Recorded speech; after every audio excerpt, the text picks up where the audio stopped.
From the Samson Production Studios in the heart of Hazleton, Pennsylvania, it's your News 13. Brought to you by SSPTV and the Standard Speaker. Meetings are always volatile in one local community, but today's featured residents angry about a building purchase and a bombshell about missing money. Controversy continues in Banks Township. Our top story on News 13 for this Thursday. Good evening, everybody. Thank you so much for joining us. I'm Kathy Bazinski. It was a meeting of the Banks Township supervisors, but was it legal? Well, one thing about it was a lawsuit served against the elected officials. There was also an announcement that the township is missing thousands of dollars. Christina Papa was there as the dialogue between the supervisors and the township residents turned nasty. I think he should be removed from office. Yay!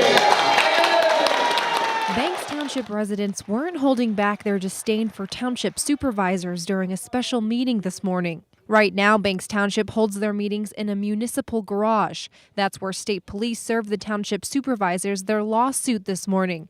Community members in attendance were thrilled. About time.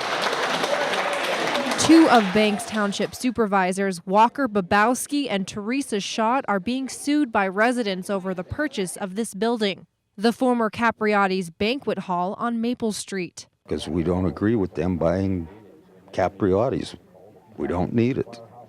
And as taxpayers, they should listen to us. It's our money. The suit says Babowski and Schott breached their duties to the general public by engaging in actions of financial mismanagement and going forth and purchasing a building while ignoring deteriorated state roads, equipment. Because I had to do the state law. Township Solicitor Joseph Wojtko says the township has a confirmed surplus of money for 2012. He feels the building won't be a burden on taxpayers. This township doesn't have an exact address right now. Buying Capriotti's for $150,000 would be a home, a place for the township.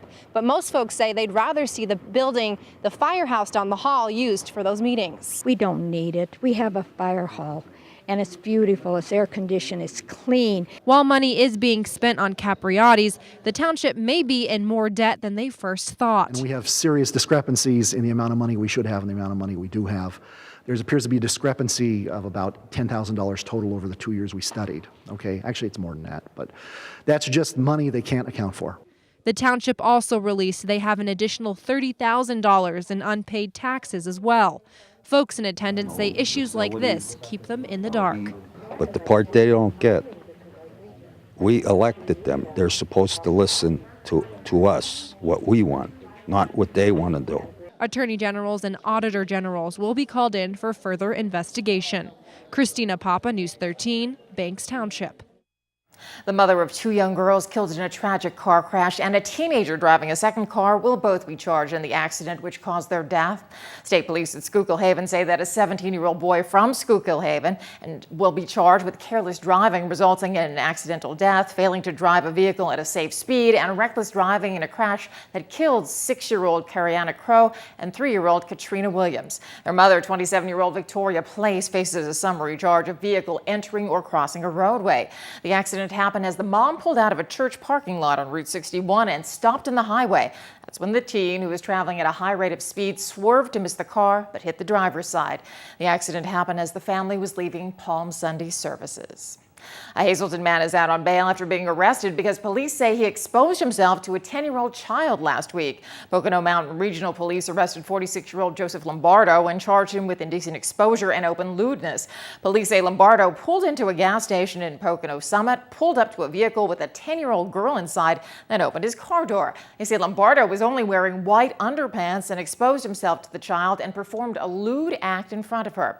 The child's mother was getting gas at the time. Police believe there could be other related incidents that took place and ask anybody with information to contact their local police department. Well, now that Luzerne County Controller has stepped down, what happens next?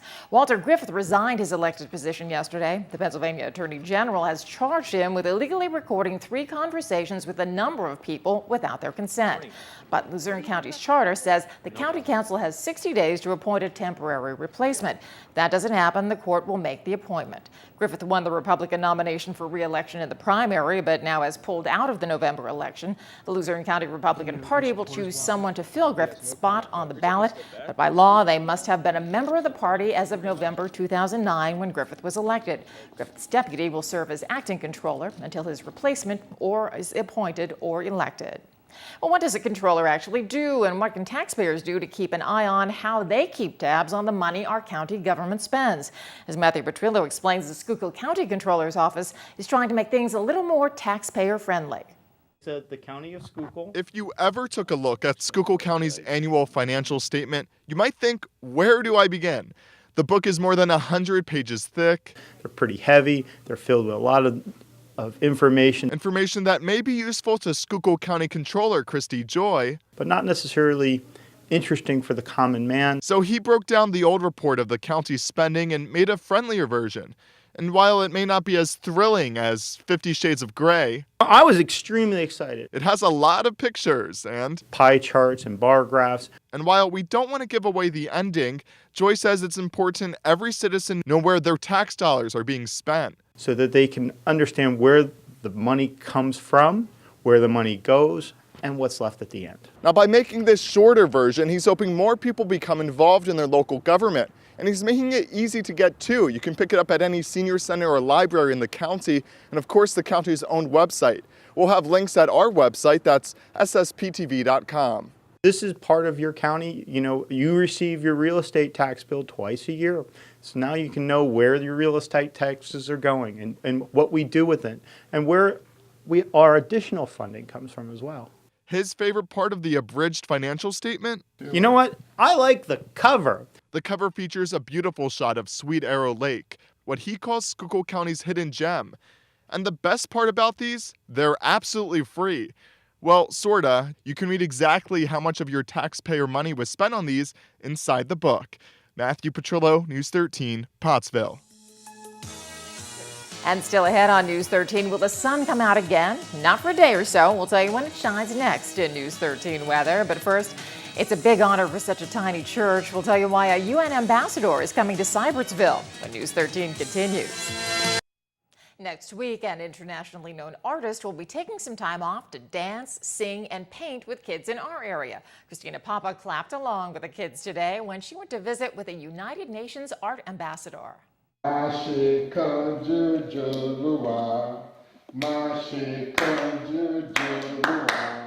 He may be singing in a different language, but no one knows exactly what it means. I just remember patience. Noah learned the song from his good friend, United Nations art ambassador, Ibienka Alao. Originally from Nigeria, Ibienka is an internationally known artist who travels the world sharing stories through art and creativity. It's always a joy. As we travel around the world, we try to tell people about why it's good to preserve their way of life, because it really tells a lot about who they are, and then for the younger generation, they will be able to learn more about their roots and origin. If you know where you are coming from, then you know where you are going. Thanks to photographer and friend Alison Dreyfus-Mazie, Ibienka will be sharing stories of cultural diversity and peace at Cedar Grove Schoolhouse in Sugarloaf, August 12th. And they said they really need people to help them. So I started coming to some meetings, and then at one point thought it would be great to have Ibienka come and do a workshop here so people could learn more about the buildings, because so many people I bring here for photos don't even know the place exists. And there's still plenty of history here in the schoolhouse that was built back in the late 1800s. Now Ibienka hopes to bring some of his culture and his history to this building to share with the little ones. He tells stories with his artwork, a lot about his culture and things from his past and childhood, and I think that this place does that as well. So yeah, absolutely. On Monday, a hands-on painting project will take place where kids will have the opportunity to learn some basic art techniques. And of course, they'll come together in a drum circle, just like they did today. You can, if you'd like to attend, you can contact me at 582-5256, and or just show up on Monday morning at 10:30. Everyone is invited. The event will be $5 per family. And don't forget your drum. Christina Papa, News 13, Sugarloaf. Well, it's a chance to really get to know fellow members of the business community and hopefully do a little business with them. The Greater Hazleton Chamber of Commerce held the fourth in its series of networking mixers called Schmoozapalooza at Mia's restaurant this afternoon. This isn't just any meet and greet. It's structured so that participants get a chance to feature their business or service and learn what others have to offer. By design, it's kept small and intimate. We have them each get up and speak specifically about their businesses. Each one of them have 3 to 4 minutes to give their elevator speech. It's a more intimate session, and what it's geared to is to help them a little bit in a smaller setting to get to know one another, to get the information out about their businesses, and then, as always, with all of our networking opportunities, to conduct business with each other. The next get-together in the Schmoozapalooza series is coming up in October. For more info about it, just contact the Greater Hazleton Chamber. And it's time now for our regional weather from the National Weather Service. Checking out the radar, some heavy cloud cover throughout the region. There you see showers, storms, not too much of a threat, but a good chance that they're out there. Could pop up every now and again right through the evening and through the overnight. Creative Condition is all about a sunny day, though, which hopefully is very soon in our future. It's by Ashley Perez, a student at Hazleton Elementary Middle School. Now let's take a look at News 13 weather from the National Weather Service for Greater Hazleton for tonight. Guess what? Chance of showers and thunderstorms with a low around 65. For Friday, a little bit more of the same. Showers early, then becoming cloudy with a high up to 77. Chance of showers will return during the evening with a low down to 63 degrees. Heading over to Schuylkill County for tonight, showers and thunderstorms likely right through the overnight with a low around 66 degrees. Friday, showers and thunderstorms likely again, but a high up to 81. They all continue right into the overnight with a low down to 64 degrees. Another day, another sinkhole, this time in Pottsville. The emergency officials are saying it's the result of rain damage to an old stone arch. And as Matthew Petrillo tells us, more sinkholes could happen. If you're thinking about dining here at the Kentucky Fried Chicken in Pottsville, you might want to order by its drive-through window. That's because a sinkhole caved into a section of the parking lot, alarming local officials. Pottsville's water system includes more than 50 miles of surface drains, tunnels, and what caused this week's sinkhole, stone arches. We have a great deal to look at, and we know that the arches present a unique problem because they're very old. In many cases, they're in very good condition. But that's not the case here at KFC, where yellow caution tape and a makeshift sign on top of the sinkhole warns people to keep off. The problem with the stone arches, some are starting to show signs of old age. They are older parts of our infrastructure, and I think in times of heavy rain, or if there's been disruptions or traffic or vibrations, that can cause the stone arches to loosen up and fail in spots. Now the sinkhole is just 1 foot wide, but it leads to a tunnel that's 30 feet down. And that has city officials thinking where there's one, there could be more. When we see that, sometimes we can repair it ourselves if it's a manageable project, and we will look at that to see. And other times we do have to have a contractor come in and help us out. This is not Pottsville's first runaround with sinkholes. One in January 2006 also began sinking after heavy rains. In April 2006, a huge hole in a parking lot remained there for almost 5 years. Then in November 2012, the city paid $34,000 to repair a sinkhole on the 100 block of Montongo Street. Then in June of this year, the former Harrison Street, which was a one-way alley, broke during a heavy rainstorm. And just last month, part of East Market Street gave away that cost taxpayers more than $106,000 to repair. But in regards to the KFC sinkhole, Palomar says he doesn't know the extent of the damage just yet. It'll probably take a few days for us to find out what, in fact, we need to do. Matthew Petrillo, News 13, Pottsville.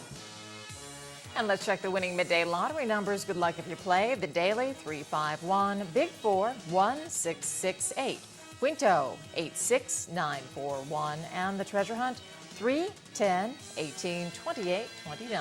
Hope you won.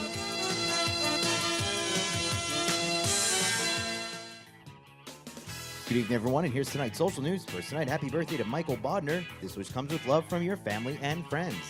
tonight's Talk of the Town report, St. Mary's Ukrainian Church in McAdoo will be holding its 6th annual homecoming picnic August 16th through the 18th. Enjoy delicious ethnic food, baked goods, refreshments, entertainment, and much more. Hours will be Friday from 6 to 10, Saturday from 1 to 10, and Sunday from 11 a.m. to 9 p.m. That's tonight's Talk of the Town. News 13 would like to send sincere condolences to the family and friends of these recently departed. Frank E. Washilowski of Edison, New Jersey. Services will be held Saturday at 8:45 a.m. from the Costello Runyon Funeral Home. Friends may call Friday from 2 to 4 and 7 to 9 p.m. Lillian A. Edmondson Swentz of Hazel Township. No services are scheduled at this time. The Orovitz Home for Funerals is assisting the family. James J. Podani of Oneida.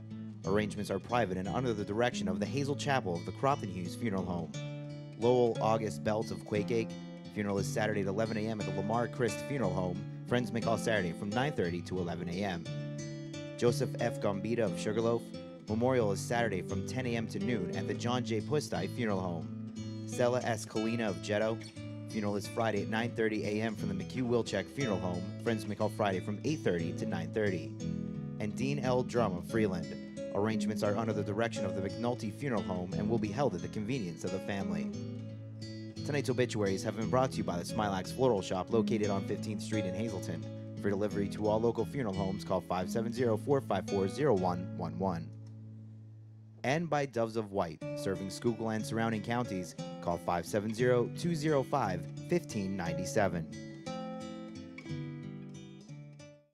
SSPTV Sports on News 13 with Fred Barletta Jr. Well, I don't want to be an armchair psychologist here, but one of the things that coincided with Russ Kanzler stopping his offensive numbers, the Pittsburgh Pirates AAA team were playing him at the corners, third base, first base. Not that Kanzler can't play there or hasn't played there, but particularly third base. To put him there in the middle of a season where he really hasn't worked on it or played there in over 2 years, you know that probably played on his mind a little bit. Case in point, last night, Indianapolis penciled Kanzler into the left field slot. Take a look. Came through with one of his better games in 2 weeks. He went 2 for 3, knocked in a pair of runs. And here's another thing to read between the numbers. He walked 2 more times. He's drawing an awful lot of walks even through the slump. That's telling me that opposing teams have been pitching him very carefully. Remember, Kanzler is absolutely a household name in the International League. 2 years ago, the MVP. And he's been ripping up the league for the most part the last 3 years. So you put it all together, maybe, just maybe, he's going to get out of this. Last night, it coincided together. His Indianapolis team broke out of the slump as well. 9-1 winners over Louisville, and Kanzler has the average back on the north side of 260. Let's wait and see what happens. Meanwhile, the Rail Riders had easy work with Syracuse last night. Dan Johnson, former teammate of Russ Kanzler, when they were playing together down in Durham. He was 3 for 5, pair of home runs, but he's a first baseman. He's not going anywhere in the Yankee organization right now. Meanwhile, the Lehigh Valley Iron Pigs shut out last night by Charlotte, 4-0 the final there. Today, Kanzler and company welcome in the Toledo Mud Hens. The Rail Riders go to Buffalo for a double dip, and the Iron Pigs in Charlotte will complete the finale of their 4-game series. Now, we've been talking about the Tampa Bay Rays and trying to figure out what's been going on there. And now all of a sudden, well, they've lost 2 in a row out in Arizona. But, you know, they had a wonderful run, particularly in the month of July. They're still right in the thick of things. And they did this rally without their key component, Evan Longoria, being hot. Oh, yeah, he was in the lineup, but he had his worst month offensively in history since he's been with the club in 2008, which really makes it kind of interesting. We checked in with Mark Tompkin, the fine beat writer of the Tampa paper, to get his read on what happened with Longoria.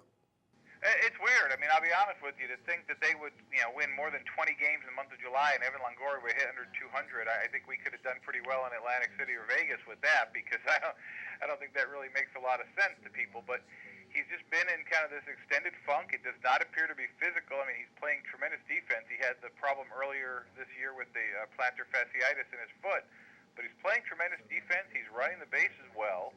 He actually has an 11-game hitting streak, but he's getting basically 1 hit a game. He's striking out much more than he typically does. He's admittedly confused at the plate. guessing wrong and just kind of getting into one of those ruts where I think it happens early in a game and then you just kind of see his head down a little bit. So, we had a piece in the paper today. He feels like he's close to fighting his way through this, and that would obviously be a tremendous boost for the Rays to have gotten this far without him. But it is kind of a curious case. I can't really tell you that ever since he first came up, which was early in that 2008 season, I've ever seen him in this kind of an extended slump like this. Now the Rays are off. That was just 2 games in Arizona, so they will kind of take stock of what's been going on. What has been going on, the Red Sox, well, they were playing Houston, but it doesn't matter. Everybody gets their chance at them. The Red Sox now have leaped ahead of Tampa. They're 1 ahead in the loss column and 2.5 because they've played more games. So Tampa, with the 2-game losing streak, have lost 2 games to Boston. The Orioles still lurking and certainly are right there in wild card contention. Tonight's sports is brought to you by Mountain Speedway. Here's a look at this weekend's action. It's going to be busy. The racing will begin at 6, so plenty of action this Saturday. Just $10 for grandstand admission. Kids under 10 are free, and if you're active military or a senior, you get a $2 discount. There's the website and the phone numbers. You could call them and get all the information on the excitement of racing down at Mountain Speedway. We're giving away 2 grandstand admission tickets to this weekend's race. Call us right now, 459-9813, and if you're the 3rd caller, you can claim your tickets at the race with proper ID. Hey, that's a pretty interesting ticket. And here's what our media partner, the Standard Speaker, is working on for tomorrow's edition. $10,000 worth of brass veterans markers are stolen from a Foster Township cemetery. You can read all about it in the Friday edition of the Standard Speaker. Plenty more news and information headed your way on News 13. Missing money and some irate taxpayers at the meeting of one local board of supervisors. That story and much more news when the 13 crew comes right back.